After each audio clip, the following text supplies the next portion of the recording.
Revelation 661. From the 10th of November 1938.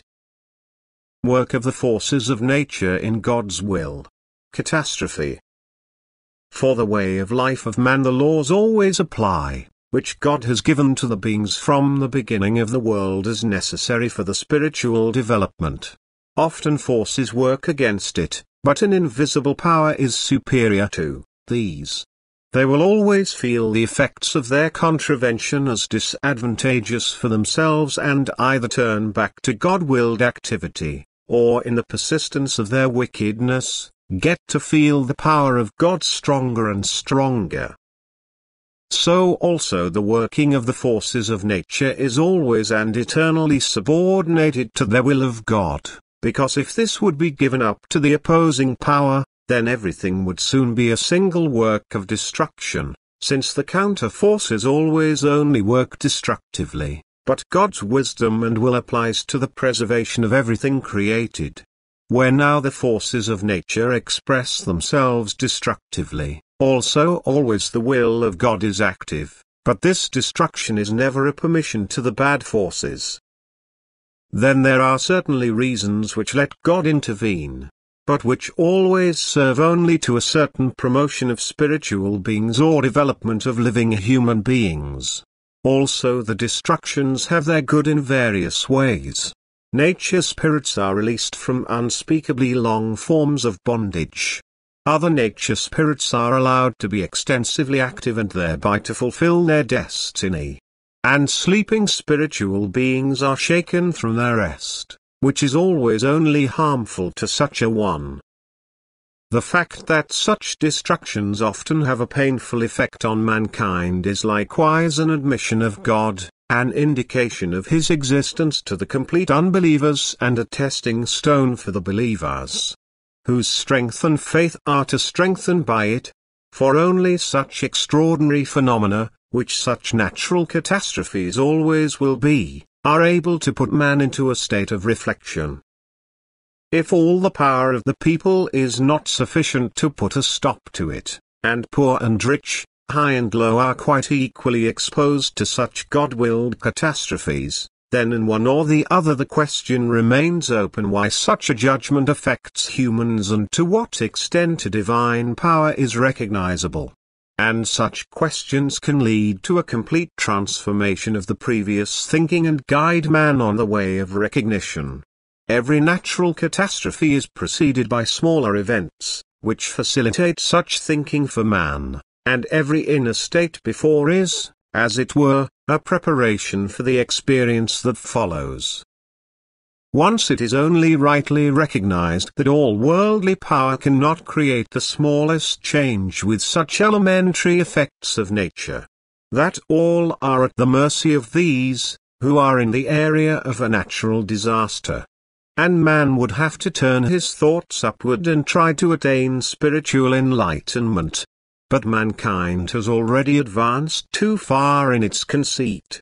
It still uses at most for such apparent work of the eternal divinity the word, work of the forces of nature, and tries to dismiss with it everything what does not want to please its spiritual attitude.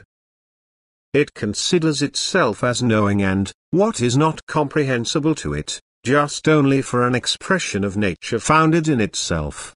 In the rarest cases, however, as a visible intervention of a divine being, the explanation of all natural phenomena most agreeable to them is the continuing development under the influence of the sun's rays, which again are a still unexplored source of power in the universe and bring about all life on earth, but therefore also the people are nothing else than living beings awakened by such natural forces, which have their beginning and their end on this earth.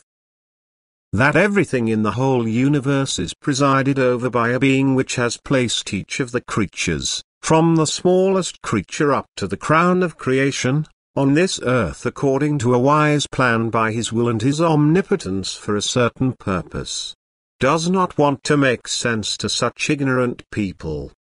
They recognize no such being, and therefore they also never see in the rule of the natural elements the expressing will of God. The distant ones, not affected by it, do not pay much attention to such catastrophes. They always only cite similar cases, and thus such events are quickly dismissed. And God must resort to more and more obvious means. He has to let such catastrophes follow each other faster and faster and to involve the people, if these phenomena are to make an impression. It is regrettable how little the suffering of fellow human beings triggers true compassion, and how habitually a hint from above is taken. And thus the signs will have to assume ever more enormous dimensions. They are to shake people up from the rest. Only when the own life is in danger, they attach importance to a thing, and therefore still much suffering and fear will have to be the lot of the people. And things will have to appear which let man pay attention to a will which cannot be resisted.